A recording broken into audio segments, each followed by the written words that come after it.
ഇന്നെന്തോ പറ്റിയെന്ന് അറിയത്തില്ല. മഴ വൈകുന്നേരമായപ്പോൾ ഒന്ന് മാറി നിന്നിട്ടുണ്ടേ. ചെറുതായിട്ട് വെയിലൊക്കെ ഒന്ന് തെളിഞ്ഞിട്ടുണ്ടായിരുന്നു. ഇതിപ്പോൾ 4 മണിയൊക്കെ ആയിട്ടുണ്ട്. സൂര്യൻ പടിഞ്ഞാറ് ഭാഗത്ത് എത്തിയിട്ടുണ്ടേ. നമ്മുടെ ഇവിടുത്തെ ലാസ്റ്റ് ചക്കയാണ് കേട്ടോ. അപ്പോൾ അതിന്ന് പുഴുങ്ങാമെന്ന് വിചാരിച്ചിട്ട് അച്ഛനിന്ന് വീട്ടിലുണ്ടേ. അപ്പോൾ അച്ഛനെ കൊണ്ട് മെനക്കെട്ട് തോട്ടിയൊക്കെ കെട്ടിപ്പിച്ച് ഞങ്ങൾ ഇട്ട് കേട്ടോ. അങ്ങനെ ഇട്ടപ്പോൾ ദാ റോട്ടിൽ കൂടെ കുറേ ദൂരം ഉരുണ്ട് പോയേ. പിന്നെ അമ്മ എന്തായാലും ചക്ക വിടത്തില്ല. പുറകെ എത്ര ദൂരം പോയിട്ടുണ്ടെങ്കിലും വിടും. അമ്മയ്ക്ക് അത്രയ്ക്ക് ഇഷ്ടമാണേ ചക്ക. അതും പഴുത്തതൊന്നുമല്ല, ചക്ക പുഴുങ്ങിയത് ഭയങ്കര ഇഷ്ടമാണ്, വേവിച്ചതേ. അപ്പോൾ അമ്മ അത് പോയിട്ട് ഇങ്ങോട്ട് എടുത്തുകൊണ്ട് വന്നു കേട്ടോ. അപ്പോൾ ഞാനിവിടെ ഇത്രയും ദിവസം മഴയല്ലായിരുന്നു, പുറത്തേക്കൊക്കെ ഇറങ്ങൽ ഭയങ്കര കുറവായിരുന്നു, അതായത് ഈ ഭാഗത്തേക്കൊക്കെ.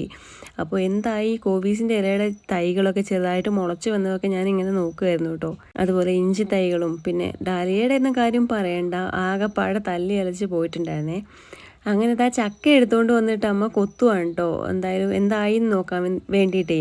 നമ്മൾ വിചാരിച്ചത് നല്ല മൂപ്പൊക്കെ ആയി നിൽക്കുമായിരിക്കും എന്നാണേ. ആ പ്ലാവിൻ്റെ ചക്കയാണെങ്കിൽ നല്ല ടേസ്റ്റാണ്, വെളിച്ചെണ്ണയുടെ ടേസ്റ്റാന്നൊക്കെ പറയണ കേട്ടോ അമ്മയിടയ്ക്ക്. അങ്ങനെ ചക്ക പൊട്ടിച്ച് നോക്കിയപ്പോൾ ചെറുതായിട്ട് പുളിപ്പ് വീണിട്ടുണ്ട് കേട്ടോ. ഒരാഴ്ച മുമ്പ് പറിക്കുമായിരുന്നെങ്കിൽ പാകമായിരുന്നു കേട്ടോ വേവിക്കാൻ വേണ്ടിയിട്ട്. പിന്നെ കൂഴച്ചക്കയാണ്, പഴുപ്പിച്ചിട്ടും കാര്യമില്ല.